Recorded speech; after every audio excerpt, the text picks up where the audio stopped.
Welcome to Jen Cares Live Talks powered by Swag Her Magazine and Chozen Counselors, the show that brings the community to you Mondays at 8 p.m. on Facebook and YouTube. Here we engage in tough talks and meaningful conversations, featuring guests that help us stay in the know. If you're watching on Facebook, be sure to like and follow our page. If you're watching on YouTube, be sure to subscribe to never miss a show. Now, here's your host, Jen Cares.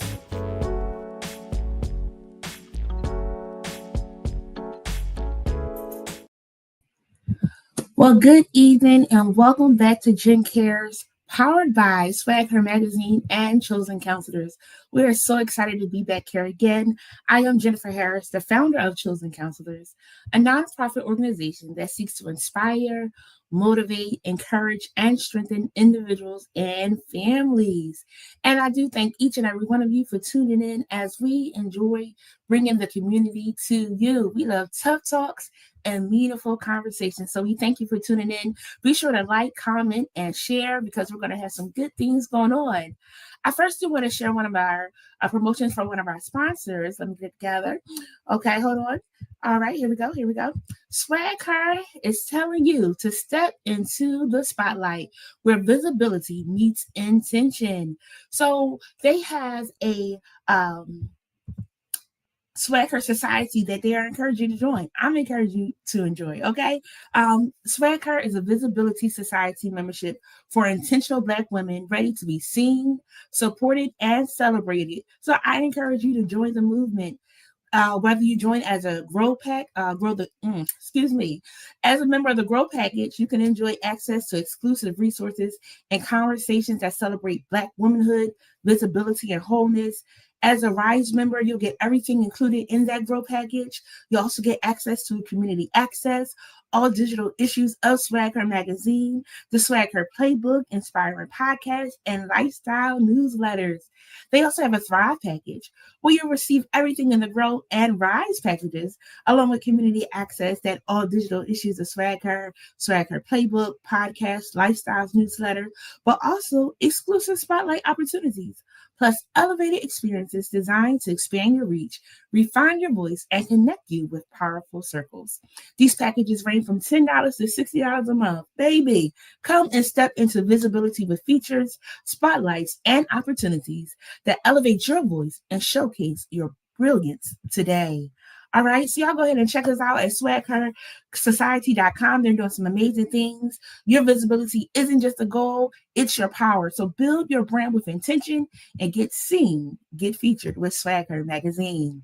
I also want to share Chozen Counselors. We always going to throw that out there. It's hoodie season. We're trying to get y'all ready. So go ahead and pick up your I Don't Have the Capacity hoodie. Our new drop, check on your friends. I got that in a black on black. It's very nice, friends. Y'all should get one.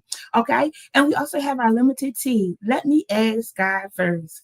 I got to remind myself to do that sometimes. All right. Let's get into our episode. Tonight, we have the amazing Katrina Pratt Roebuck, and I'm so excited because we're going to talk about Uplifme. And the holidays are coming, and sometimes we can get sad. The year is coming to an end. Where did the time go? But we're going to talk all things of Uplifme. So help me welcome the amazing Katrina. Oh, thank you. Thank you so much for having me. I appreciate it. We thank you for joining us. How are you doing today? I'm doing good, thank you. Good. Here at Jen Cares, we always start with a quote of the day. Today's quote of the day is, asking for help is a sign of strength. Be brave enough to do it. Mm-hmm. Again, asking for help is a sign of strength. Be brave enough to do it. What are your thoughts on that quote? I think that's probably one of the very key lessons that I teach folks to combat burnout. When I am working with public health social work professionals, it's sort of a very, intense job that every single day you are asked to try to accomplish the insurmountable. And so asking for help is really about recognizing your own humanness and limitations in terms of physical wellness and well-being, and that those limitations aren't a negative. You're a human and you're made to do a certain amount and then rest. And so asking for help is about recognizing and honoring your humanness. recognizing and honoring your humanness. And it's the simple things like we could tell so many other people to do those things and we forget about ourselves. But we have to recognize our humanness as well. We can't do everything. We got to take a break. We got to sit down because burnout is real.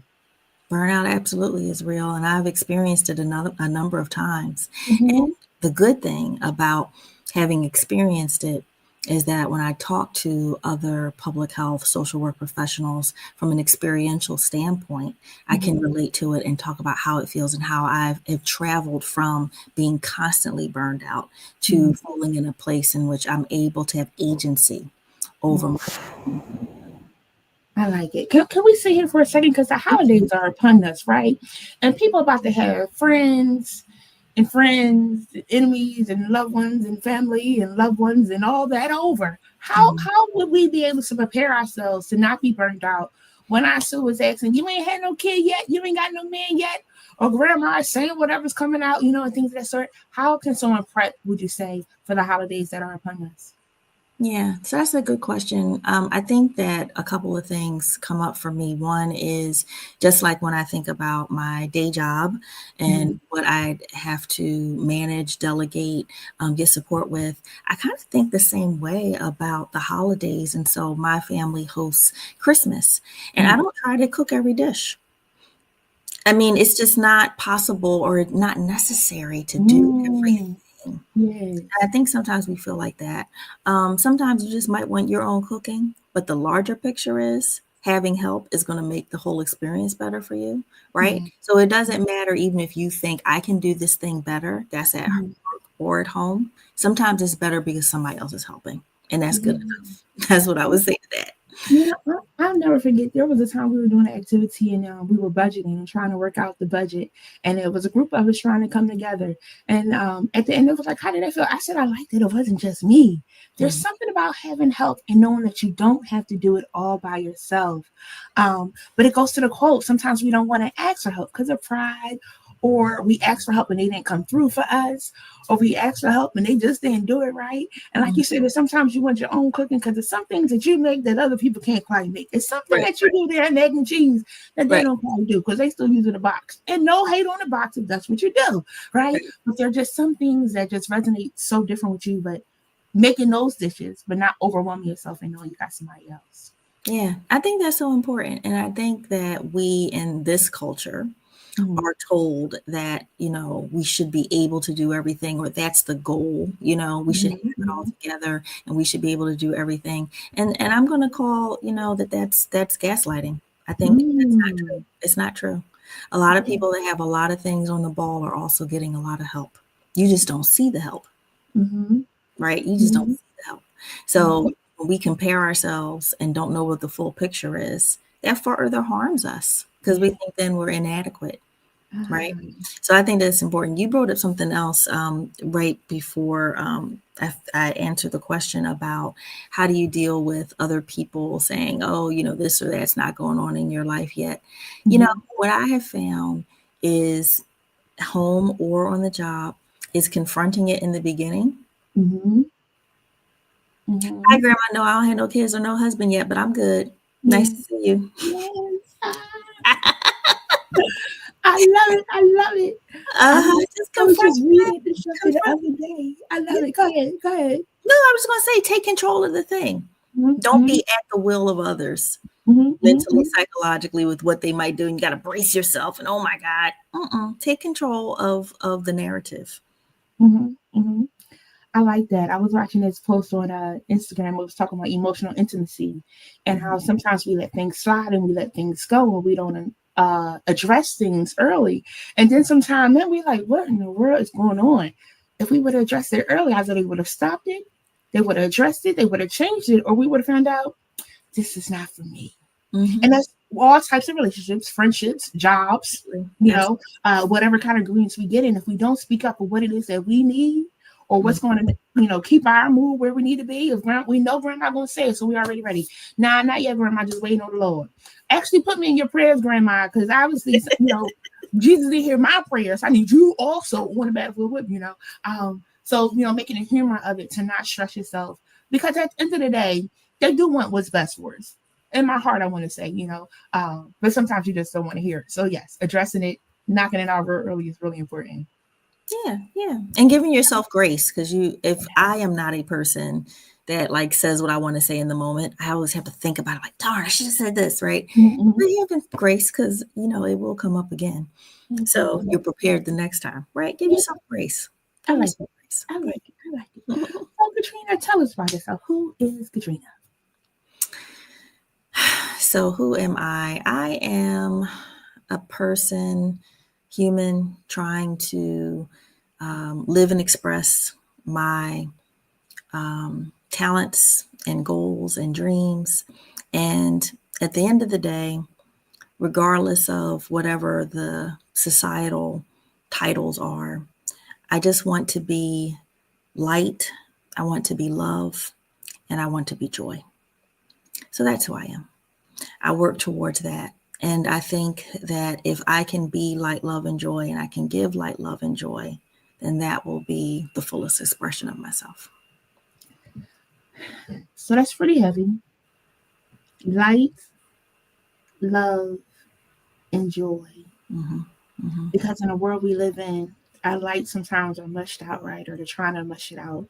You're trying to give love, but it's so much hate. You're trying to give joy, but it's so much sadness. And you said of giving yourself grace. So how have you been able to successfully manage being that light, that love, that joy in this world? Yeah.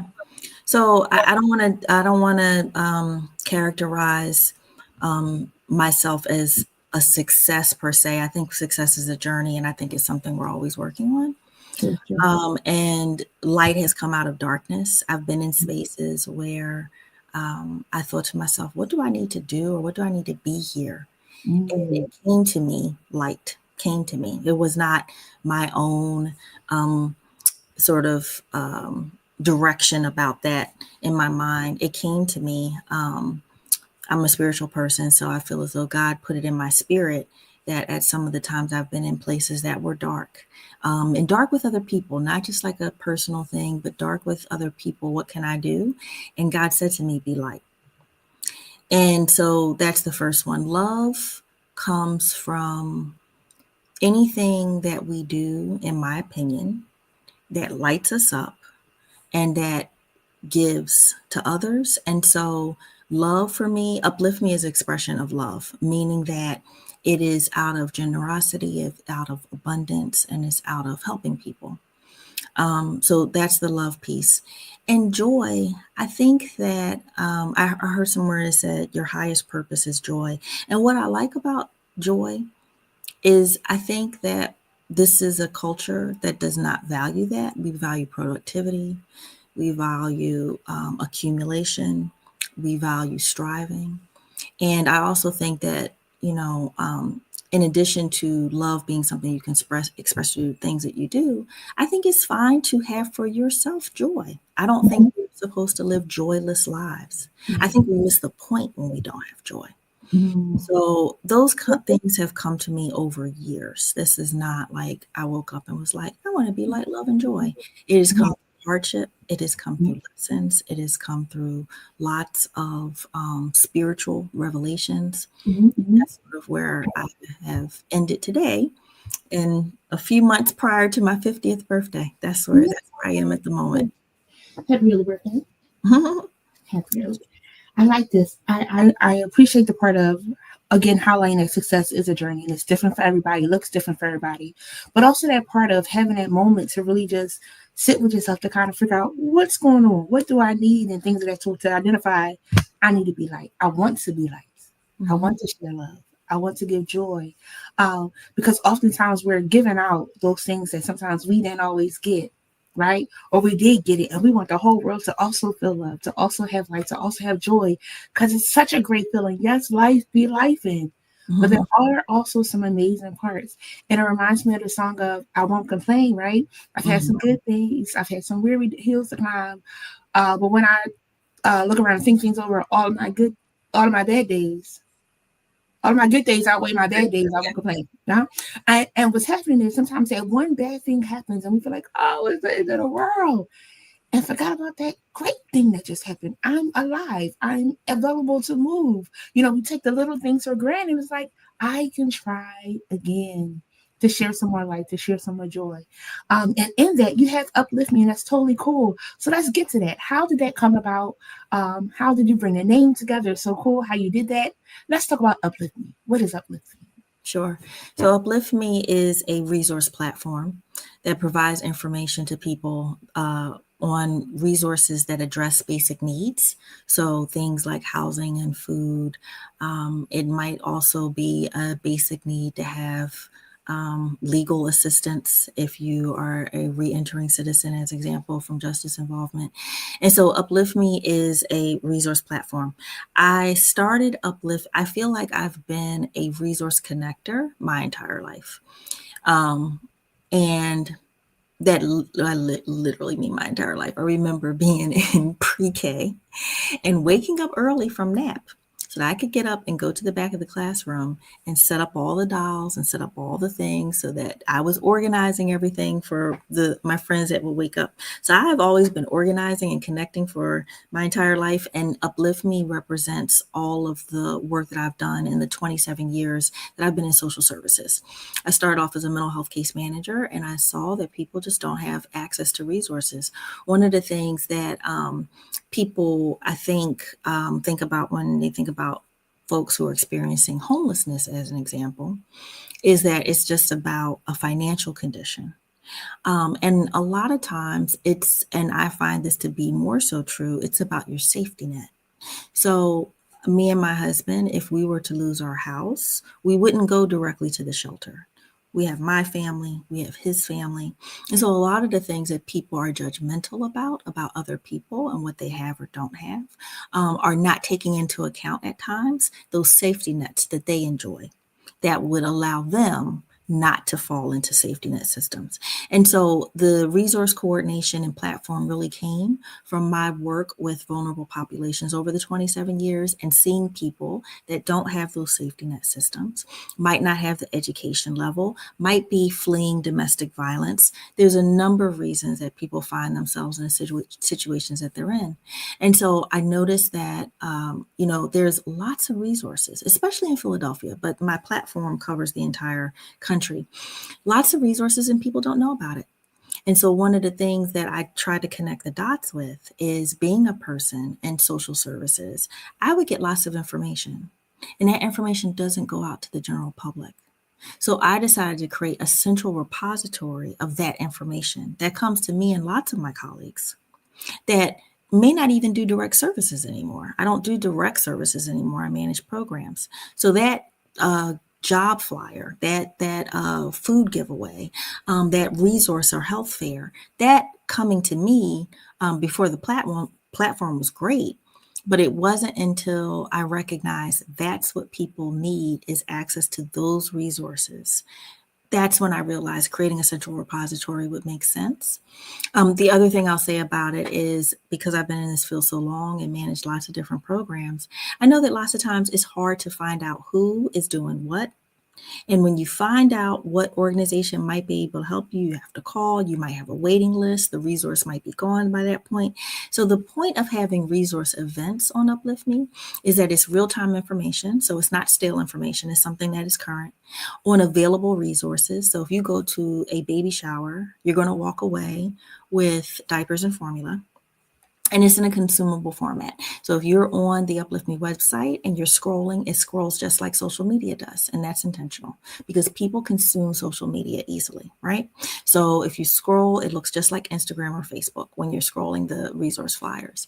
And the reason I came up with the word Uplifme, or the title Uplifme, is because I have a friend who years ago said to me, I said to them, I was going to, start this business, and I was going to call it like community resources, connections, something else, like 3-4 words. And he said, oh, I'm so tired of all these long things. He was like, just have one word, just make it one word. He's like, Google's one word. They made up Google, right? And so I was like, And so then I thought uplift me, or uplift something. And then I was, searching names, and Uplift was in another name, not the me part, but another name. And I ended up landing on Uplifme because it felt like a positive word, and it conveys what I want to convey. And because one of my friends said to me, please don't make this business 4 or 5 different words. And I appreciate that he stopped me at that joint, because I was about to do that. So I like Uplifme a lot better. You were for sure going to need an acronym, huh? Yes. And we did not need any more of those. So yeah. You're right, because we make up new ones every day. I like this, the power of having friends to be able to talk this out, to process this out. But also that safety net, right? A lot of us don't feel like we have a safety net. And I enjoy the piece of wanting to be able to share resources, background in social work as well, because I feel like people needed to be connected with resources. However, the challenge that we have once we have those resources, once we have shared them, people not going, right? Or they did get it too late. But the main part is really people not going. What are some words of encouragement to those that do need the support, that's not grabbing hold to said support that is freely out here for us? We're leaving money on the table of programs that want to give it to you. But what's the main barrier you find that's causing them to not go ahead and take it? So 2 things come up for me. One is I used to be in charge of a rental assistance program that helped folks prevent evictions, impending evictions with back payment of rent. And when I took the program over, I noticed that all of the funds were not being used every year. And I said, we have so many people coming to the shelters. It doesn't make sense that when you have prevention dollars that they're not used. So what I did was I created a flyer. This is like 10 years ago at this point. I created a flyer, and this was before social media was as big as it is now. And I sent the flyer to a centralized office that supports all of the faith-based organizations in Philadelphia. I sent it, and the person at that time who was over that office sent it out to all of the churches and mosques and just all the different religious facilities. And the money was spent up in a month as compared to 12 months. So the issue there was making people aware that the resource existed. And so the process of creating an informational flyer, of sending it to the right group of people that could disseminate it to people that touch thousands of people is what made that work. And so what I'll say is, I think that in terms of people not connecting to resources, I think there's a couple of things. I think one is utilizing systems like churches or others, even the school district, community schools, that's certainly a concept there, is using systems that have touches on people directly that they can get the information to that's relevant to them, right? So that's one thing. Recently, I've been going to a lot of resource events, and I find that some of them are just not well attended. So to your point around like connecting people, I think that that has to also be examined for what the event is doing to make it accessible. So if you're going to have an event on a Wednesday, a lot of people might work. They're not going to, if you have a shift job, you can't lose your hours. So if there's an event on a Wednesday, it might not be the right day or time for people to attend. Right? If you have an event somewhere that is not close to public transportation and people take cars, you're not going to walk 5 or 6 blocks with little children, or you're not going to just walk 5 or 6 blocks to get to this event, or have to take 2 or 3 connections of buses. So there's different things that I think that are important to consider for the opportunity itself be accessible, right? So it has to be held at a time that makes sense. It needs to be close to transportation, if that makes sense. And then the last thing I'll bring up, something I saw really recently, was a very successful community baby shower, was that the event was held indoors. So weather wasn't an issue. I've seen that be an issue. It was held right off of Broad Street, so transportation made sense. They were giving away pack and plays and car seats. So people were getting things that were really valuable and useful to them, right? And they fed people. So all the conditions, it's not a willy-nilly thing to put together an event and to assume people will come and all the resources will be utilized. It really has to be some intention around how to make a resource really accessible. So those are the things I've seen actually work. I like that. Definitely being accessible. Shucks. We that do have cars, sometimes we get invited out. We can't find parking. And after 2 spins around the block, y'all have a good night. You hear? So it's the same for families that don't have, the means of that. And I would hate for some families to travel so far and then get lost because they can't find the place, or whatever happens with that. I work with overseeing enrollment for pre-K, and we started a family corner. And my heart was, because there's so many resources, right? And we have so many centers under our eyes that we want to be able to connect with all the families to share a lot of things that's going on in Philly. So I'm so excited that I connected, because it's something that I now want to add into our family corner of sharing this ongoing resource for families. With the shutdown with SNAP, there were some services, but again, sometimes it doesn't get to the family. It gets to some people and it stops there. We got to push it out to the people. So we make sure that we sent it out to those families, and the hope is that they were able to connect as they needed, or at least have that resource as a backup if needed in the future. I appreciate that you have real-time data, because that's a big one. You'll go to somebody's website and you'll be like, this is over. And you don't go back again, and you lose people in that. So thank you for your diligence to make sure that you're seeing in real time. Yeah, that's the thing that I did not see in terms of presentation of resources in other formats. There's a lot of websites that show a lot of information, like United Way 211, Find Help, which years and years ago was Aunt Bertha. And I say that it's not an either or, it's a both and. You can search for information by zip code and Find Help. You can search for information by zip code and resource itself. And you 211. So I think that the more people are aware of the resource platforms, the better. And especially, in addition to that, equally important in my mind is those public health and social work professionals, because they're touching, dozens of households. So if they know that they have families that have a goal within their case plans of getting a job in a certain period of time, for them to know that there are job fairs available makes that accessible to those households as well. I love it. So, friends, I'm going to take a pause for the calls for a second, because Katrina shared that it's not just the Philadelphia, Pennsylvania area. It's really the whole world, United States of America, right? So if you know a program that has some services, they can share their resources so that she can share them. But if you know somebody that needs set of resources, direct them there as well. So it's a two-way street. People that can offer and give out the services that's needed, and people that need the services can go to our website, upliftme.com, to be able to share and obtain what they need. My next thing, some of y'all go to church. We talked about that, or somebody that does go to church, share it with their community programs, because again, trying to get the information out. A lot of times people go to churches and need support, but sometimes there's so many people, they might not be able to support all the people. So to have this overflow of resources to connect with, sounds like a win. So please, please, please do me a favor. Share this resource.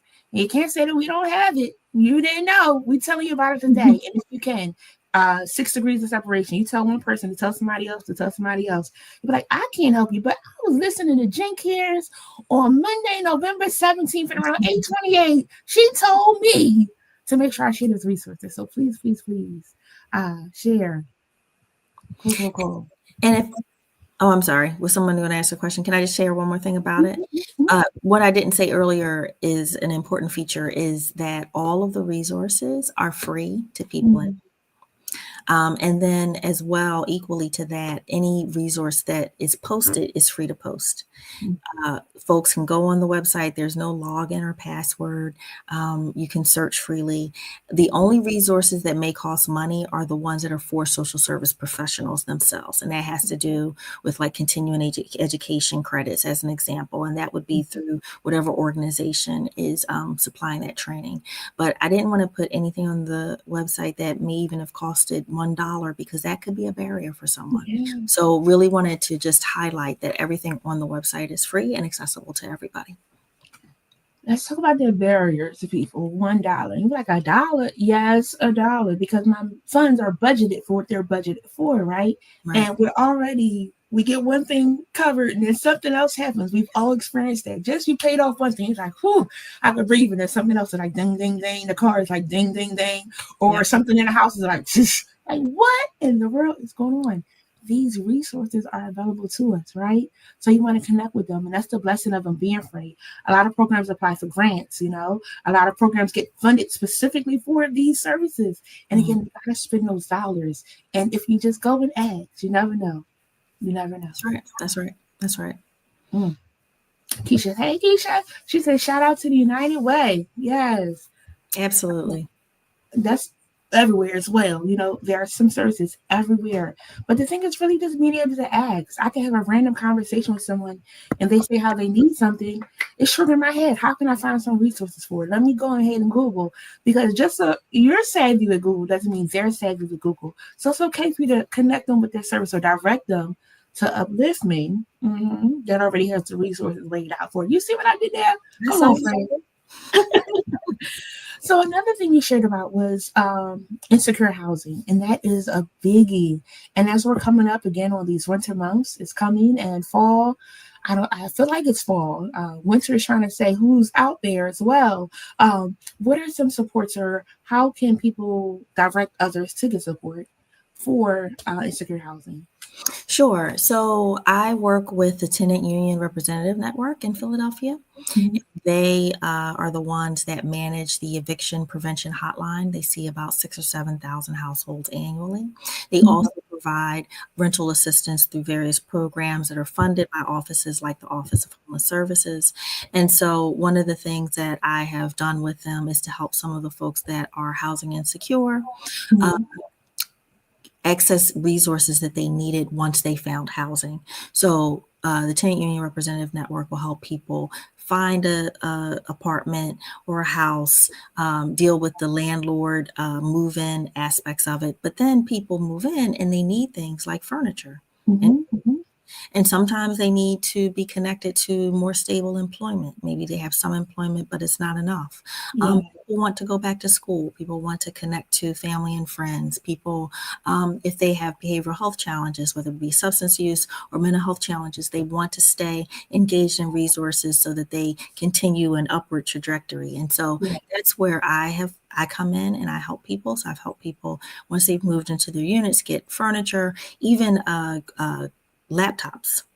One of the things that I say now in different conversations around social determinants of health is I think technology is the most important social determinant of health because that's how everyone accesses everything now. If you don't have access to a computer and the internet, there's a lot of resources you won't be made aware of.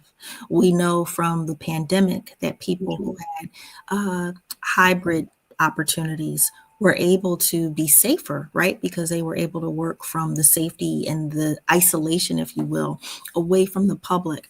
So they did not need to get exposed to the virus. And so that was a privilege. And so when you have a computer and you have access to the internet, you have access to telehealth appointments, to hybrid jobs, to talking to someone across the country that you wouldn't have necessarily before. So the resources that I help Tenant Union Representative Network to support in housing are the resources that help those folks stay housed and help them to continue to move forward and stabilize in their housing. That helps them to stay housed. I was sharing with others how, ways are made for us to have things, but we have to do our part to maintain those things, right? If we can't maintain them, reaching out to get the support that we need, budgeting, because sometimes we get a couple dollars and we'll be excited, And it's funny, I was watching a movie, it just came out on Lifetime, Airborne Vicky. I had not been paying attention fully. I had to watch it again. But there was a scene where the guy is a teacher and he's in a class and he's like, you got $3,000. You're going on a trip. This is how much it costs for the plane. This is how much it costs for a hotel. And I said, where was he at when I was in school? Because we didn't always learn those things, right? But these programs help you to maintain what it is that you got so you don't feel like I'm just going to mess up again. No, we got some resources in place for you now. We're going to help you budget this thing out. We're going to help you connect with another resource, and a lot of companies, the electric company, water company, gas company, offer support where you can pay so much or get on plans. Now, please don't play with these people. Be on your plan and do what you're supposed to do. But there are resources out there if you just ask for their help. Yeah, and I think as we're talking about this, what comes up for me is we think about in behavioral health services, we think about the need for integrated care. So that means looking at a person's physical health along with Yeah. their behavioral health, and we call it a whole person approach to health. Mhm.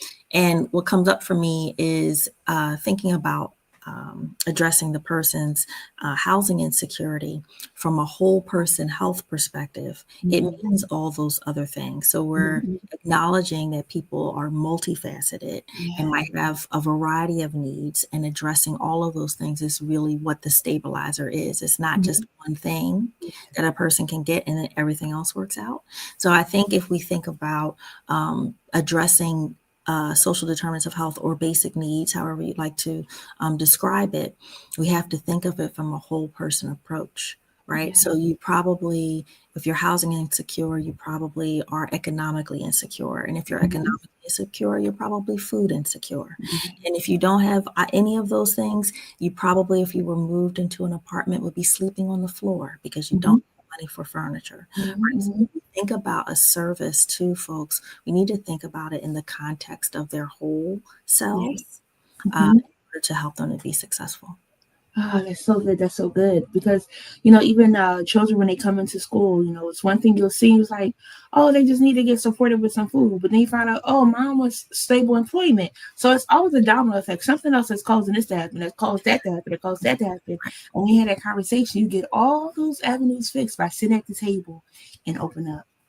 Absolutely, absolutely. So that's the perspective from helping people who are in a rental assistance program. And like I said, from the whole person social determinant of health perspective, we do talk about all of these things. Mhm. Um, but I've always talked about it in the context of the health outcomes. Okay. We know that people are stably housed, it improves their health outcomes, but I don't know that I've talked about, housing security and the other basic needs together, independent of the health Mhm. outcome, if that makes Mhm. sense. It's all Yeah. related and equally important, I think is the point I'm getting to with that. Got you. Got you. Got you. Yeah. So you said that you're not just fulfilling things that sort of what's the furthest state out, or what are some of the other states that we have some resources for readily available? Yeah. So literally out to Hawaii. So I Um, have resources in Washington State, California, Hawaii, Maine, Florida, Texas. So all across the United States. And then also I was fortunate to work with a woman from Senegal who started to put together resources there, and another woman from Warsaw, Poland. She started to put together resources. And so I'm hoping that this will be a website that can be used internationally where it makes mhm, sense. mhm, So other countries might have very different ways in which they deliver services to vulnerable populations. Some don't have a safety net at all. mhm, Some, the safety net is your family and friends if you have them, right?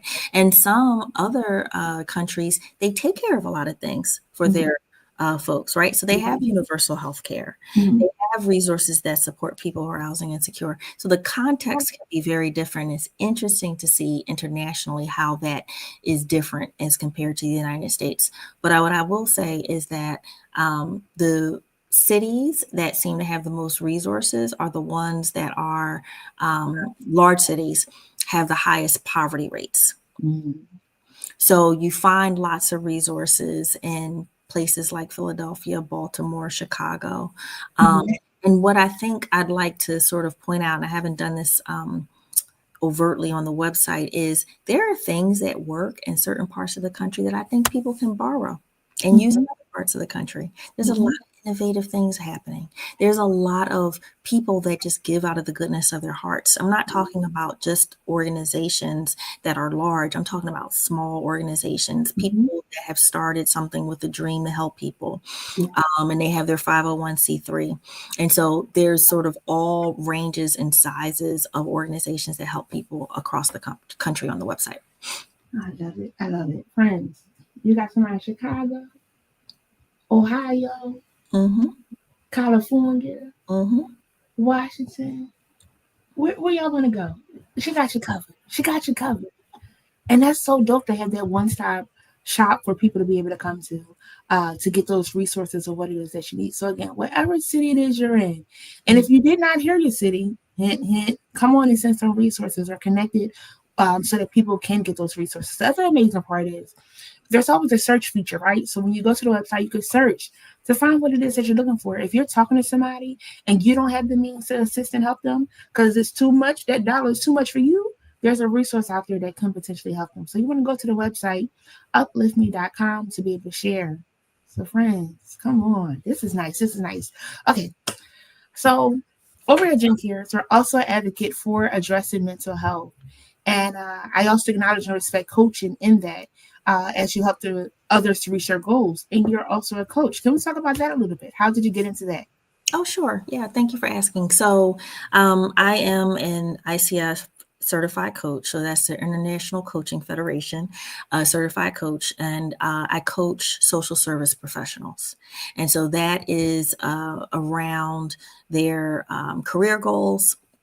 It might include some personal goals as well. But I want to make a distinction that executive coaching is not the same as therapy. Yeah. So folks are coming from, for executive coaching, it's really coming from a strengths-based perspective that people know all the things they need to know, but they might need support in sort of fleshing that out, having a thought partner, and uncover limiting beliefs.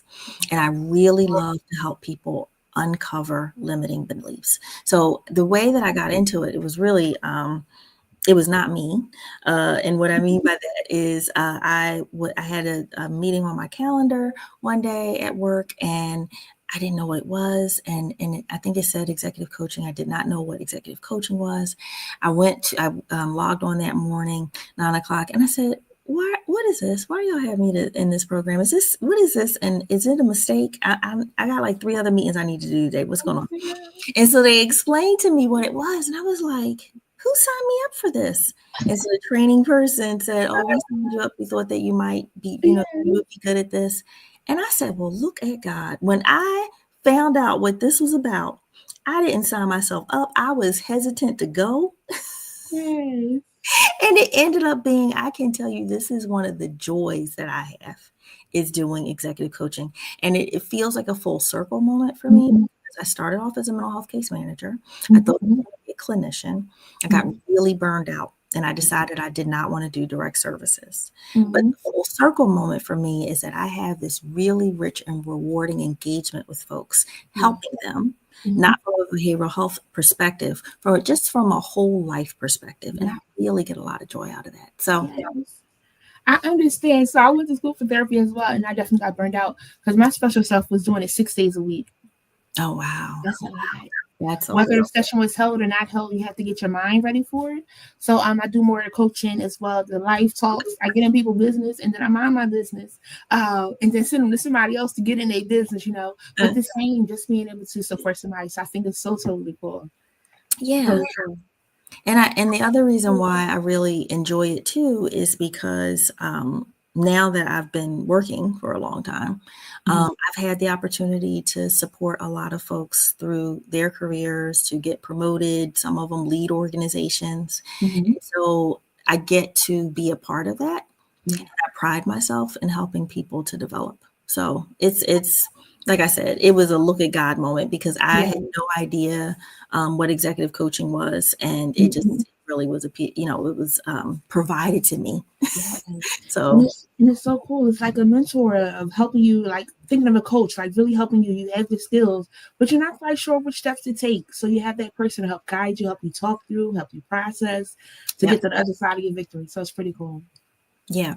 And I didn't know that so many people did executive coaching either. Not until I started doing it. And a lot of people that you see or I'll speak for myself, a lot of people that I've seen are very successful. It's like they had an executive coach. Now, mind you, they might have already, been a person that was going to be very successful in whatever they did, for sure. Having support, going back to that very part of the conversation of I need help, asking for help. When you have an executive coach, you have somebody that can help you through whatever it is. I have an executive coach as an executive coach, right?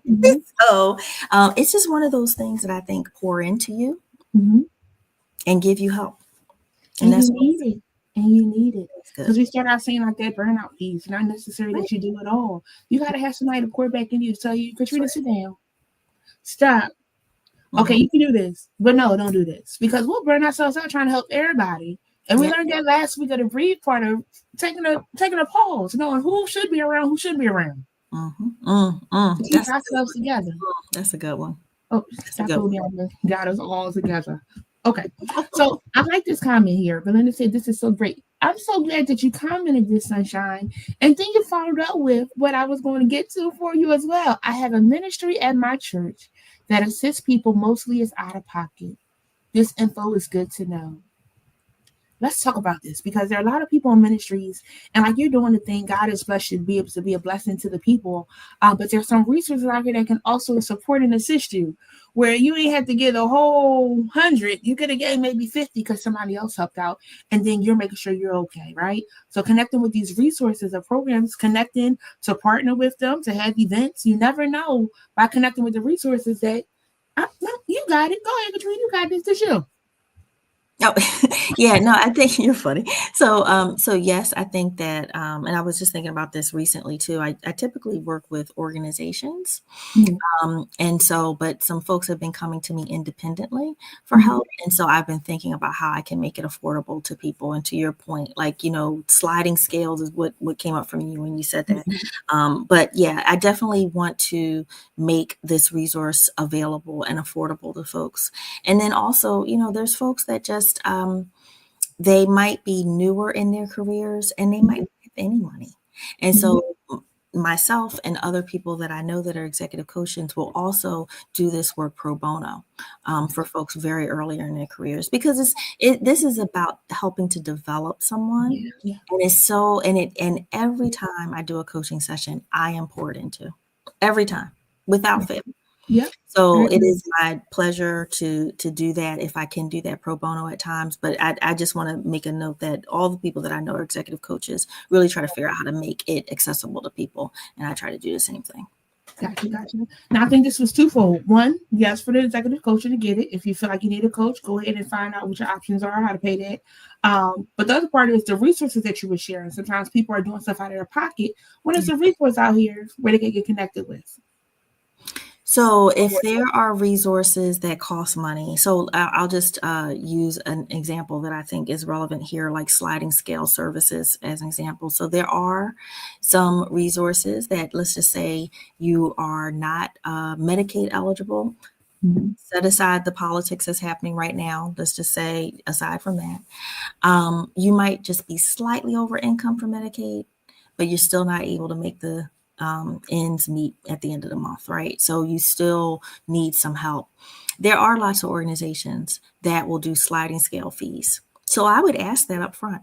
I wouldn't discount that a service is available to you or not based on the website. I would pick up the phone, have a phone call and say, hey, this particular service, if it's an outpatient service, as an example, is something I'd like to do.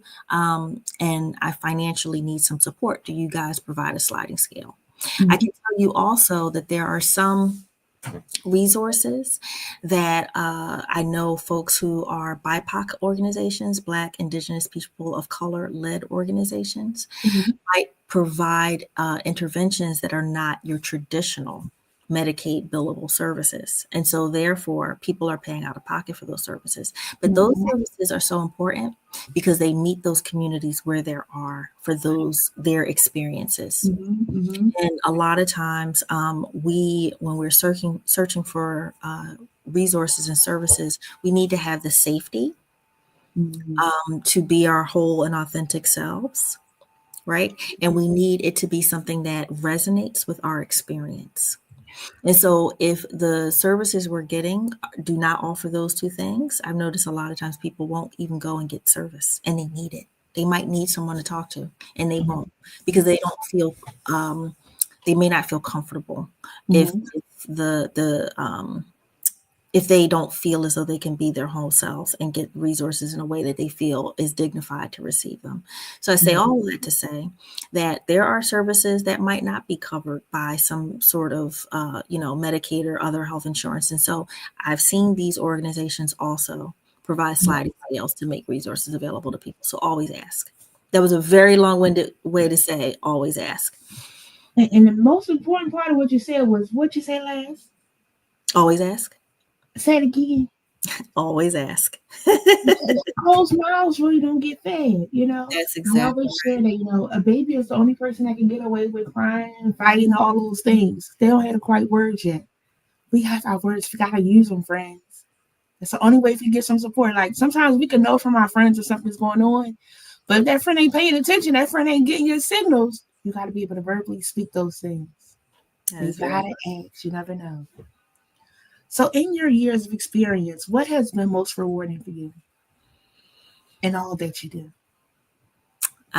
So I feel very blessed that there's a lot of things that I've been able to be a part of that I am grateful that I've been able to be a part of. So some of the things, for example, when Hurricane Katrina hit New Orleans, Mhm. I was working for the city's homeless services at the time, and Mayor Street said, "We're going to open up our arms and welcome people from New Orleans. We're not going to leave folks stranded there with nothing."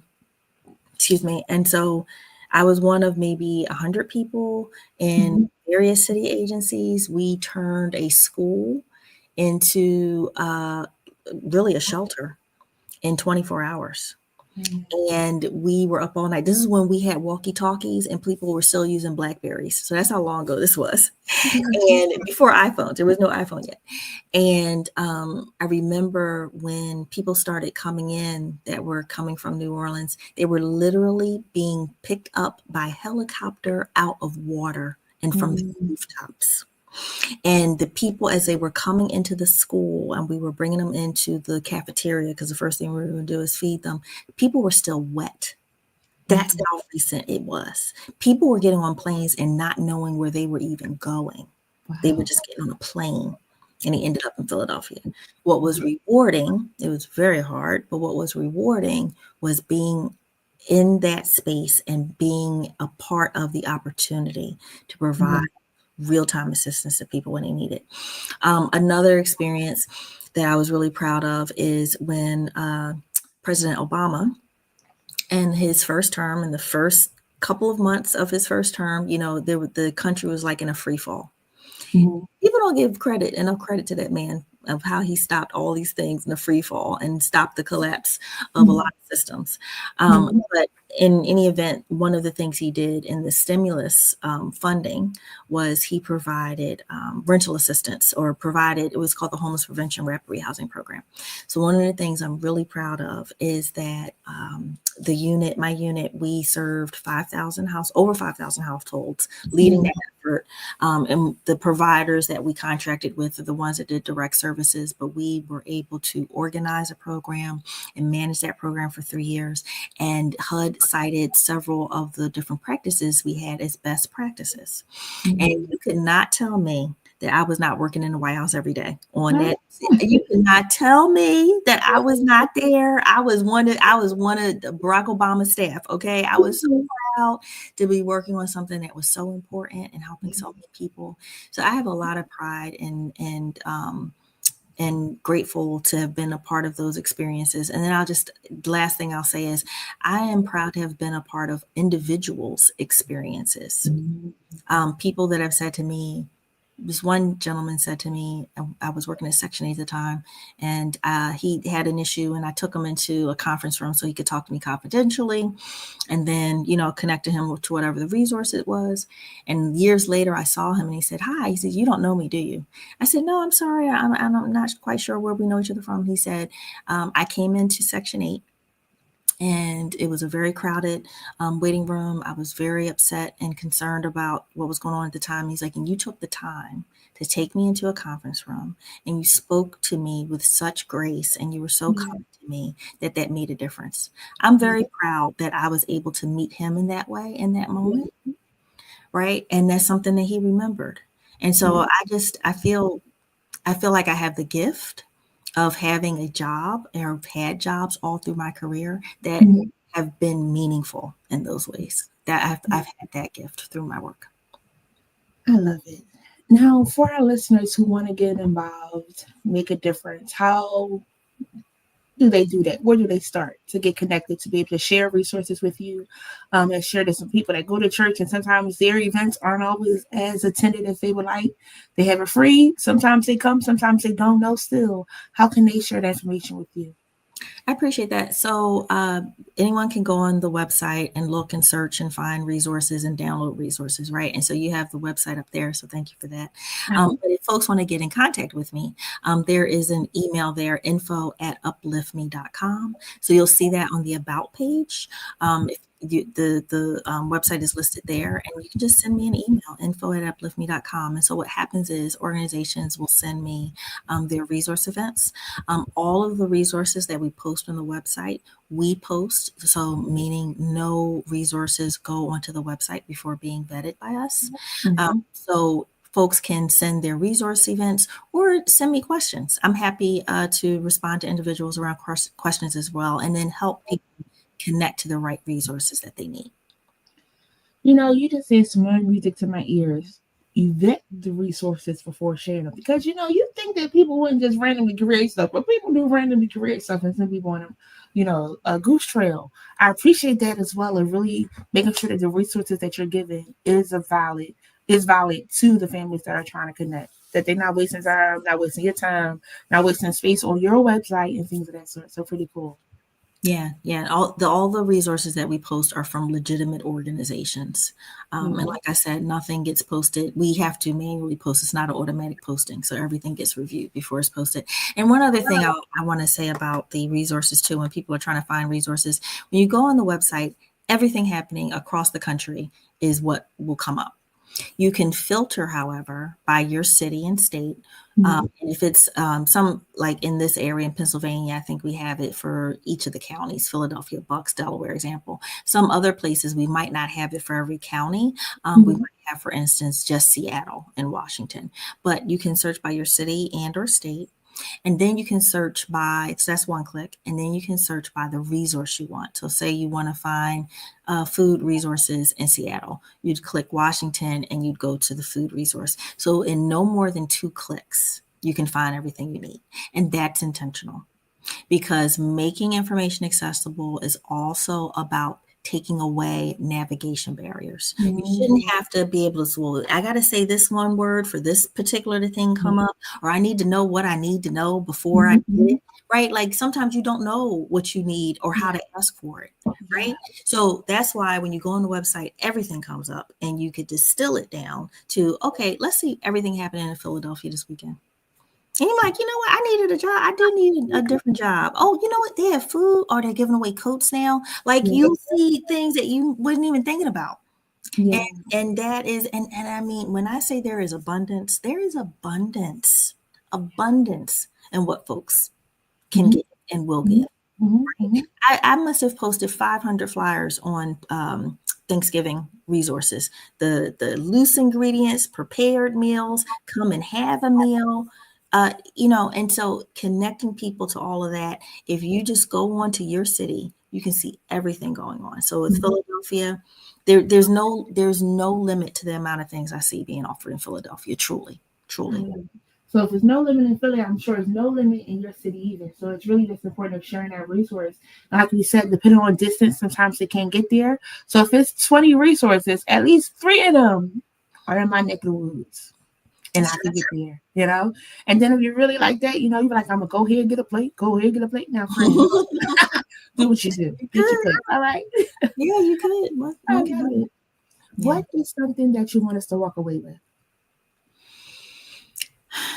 I think that what I'd like people to walk away with in thinking about my website and work is that there is a place where you can come and find an abundance of resources and an abundance of care. And the reason I say that is because when I get disappointed at what's happening in the world, I can tell you there's a woman in West Philadelphia, as an example, who cooks 25 dinners every Thursday and gives them out. There are a lot of good people in this world. We always have on our news, the negative things, the horrible things that are happening, and those things happen. Yeah. But one of the things that can pick me up in a minute is when I go and I see all of the resources and things people are doing to help out. Yeah. So Yeah. I would want people to take away that there is lots of good in the world, and that if you need something, there probably is someone that can help you and provide it. And Uplifme is one of those places you can go and find help. I love it. Friends, don't hesitate to reach out to Uplifme. They're doing some amazing things, not just in my city, but in your city too. You just have to go out and ask. Actually, Yes. all you gotta do is go to the website. And when you go to the website, you'll be able to pull it up for your city, your city. You got cousins in them in another state. You can pull up some resources for them to It's help them very get true. connected. It's You very can't true. get there, you can't travel, whatever. Pull up the Uplift. Let me put it back up. Pull up upliftme.com and you'll be able to share them a resource with them. All right. Oh, this is so good. I feel like I know you from somewhere else. Did you work with deeds and things? Deeds and things. Deeds, like what's it called when they with the house and it would Oh, be oh, oh, oh. So yes, I've had so many different lives in city governments. I used to work at the Office of Housing Community Development, and so if Mhm. you think about deeds, I don't know if you're thinking about like recording deeds, but I did work in the housing and affordable Gotcha. housing. So I wonder if our paths crossed maybe I in that think kind so. of A work. couple years ago, I had a day of empowerment, Okay, okay, okay, and I feel like I gotta find a. I'm gonna find a thing. I feel like it was your face. I'm gonna okay, see. okay. It might have been. It might have been so like a resource fair kind of Yeah, thing. yeah, yeah. That's possible. I've definitely tabled over the years, See, it's and a yes, small world. it is. It is. We Small probably know world. each other. We might have just 1 degree of separation, but I'm sure we've been in some of the same spaces. Yes, I got. Oh, but I'm so excited for what it is that you're doing. Thank you. You for sure have a passion for your voice. It's so calm and soothing as you're talking and helping people. I do hope that a gazillion more doors continue to open of the resources of your heart really just trying to help somebody. So I appreciate you for doing it. It's not an easy task. That day when you took that person to the side to really have the conversation, some of us might have failed the test because we might not have felt like being bothered that day. But we got to always be conscious of how to be that light, how to be that love, how to be that joy. I'm walking away and grabbing it for myself too, as well. Hey, Ross, I love you, girl. She said this was excellent. Thank you so much for tuning in. Thank you. Belinda, any questions y'all have, be sure to drop them down. She said, are you related to Libby? No, I don't know who Libby is. What's Libby's full name? Look at us. Now we're trying to go down memory lane. Oh, I love it. Oh, this is so good. Again, I'm going to share, get your, I have your information. I'll be sure to share it on Family Corner with the families that we service in the Thank you. daycares in Philadelphia. Hey, Daphne, this is great information. Thank you again, friends. Be sure to follow Katrina. Uplift me at UPLIFME. All right, one word, no acronyms, no nothing. Shout out to her. But some great things are going on. I'm so appreciative again of you having this one-stop shop that people can come to in any city, any state to get the support that they need. So thank you. Keep on shining. Thank you so much for having me, Jen. I really appreciate it. Same. I hope you have a great evening You too. and a Thank great you. week. It's Monday. Yes. All right. You too. Talk to you soon. Take care. Oh, friends, I hope that you enjoyed on tonight. That was really good talking about those resources of Uplift Me. This is the wrong one. Let me see if I can fix it.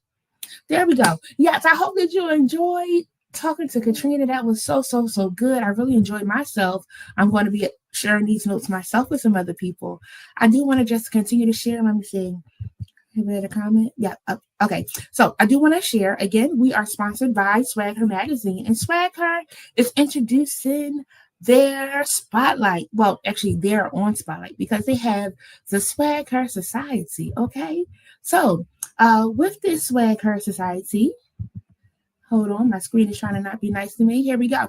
With the Swag Her Society, it is inviting you to step into the spotlight where visibility meets intention. Swag Her is a visibility society membership for intentional Black women ready to be seen, supported, and celebrated. So I invite you to join the movement. You could be a part of the Grow Package. You could be a Rise member. You could be a Thrive Package member. But it's all about where that visibility meets intention. Your visibility isn't just a goal, it is your power, girlfriend. Build your brand with intention. Get seen, get featured with Swag Her Magazine. Oh, she did that. Let me go on tour and be an advertiser. You can Swag Her, y'all got that. Let's record it. All right, let me get myself together. Cool. So again, we are part of the Swag Her Society. They're doing some amazing things. Registration is like $10 a month up to $60 a month. But the things that you get are so cool. You get some exclusive resources. They celebrate Black womanhood. They help you to get visual, getting out there so people can see who you are. Again, be seen, be heard, okay? Be appreciated over here at Swag Her Magazine. So I'm excited to be a part of Swag Her Magazine and to be able to share the amazing things that they are doing. Fancy, I love you, girl. You're doing a great job. Be encouraged. Again, be a part. Showcase your brilliance today. Go right on to the website, swaghersociety.com, and you'll get to sign up. I'm going to add that into our resources. Every week after we have a guest, I do share some resources. You can go right to my Instagram, and in my bio, you will get the information to follow. Also want to share Chozen Counselors, because that's what we do. We help out people too. So it's hoodie season. So our hoodie, I don't have the capacity. Our newest hoodie, check on your friends. And then our limited tee, let me ask God first. Head on over to chozencounselors.com. We're doing some great things. And, a couple of years ago, I did a planner and journal. It was called Chozen for this. And it was received so well. Someone reached out to me the other day. And when I tell you, it really blessed my heart. She said, I wanted to get some more journals. I do have a couple left. And she said, I want to get I said, you know what? I'm actually working on another one. Check it out. Boss Girl Planner and Journals coming out next month. I am so excited about that. Y'all, I done became a whole model for my own self. I just cartoonize my pictures. But it's the Boss Girl Planner and Journal. And I'm so excited about it. It will launch this December. It is in honor of my mom in the black and white. Out on black and white tonight. So I'm so excited for that. Be sure to join us on our next episode on Monday, December 8th. We're doing an annual review. I'm bringing my girl, Coach Janae. We're going to have a good time. We work together doing some anger management. So we're going to talk about some anger, how we survived this year, and how we're going to keep on going in this thing called life. I do appreciate each and every one of you for joining us tonight. Don't forget our quote of the day. Asking for help is a sign of strength. Be brave enough to do it. Again, asking for help is a sign of strength, friend. Be brave enough to do it. Why? Because I believe in you. You don't have to do it by yourself. I do love and appreciate each and every one of you for tuning in, for coming back again. May you have an amazing week. Until next time, good night. Thanks for joining Jen Cares this week. Special thanks to our sponsors, Swag Her Magazine and Chozen Counselors, guests, and viewers. Such a good conversation. Be sure to follow us on Facebook, Instagram, and subscribe to our YouTube channel. If you found value in today's show, we'd appreciate your sharing it with a friend and dropping a comment down below. Until next time.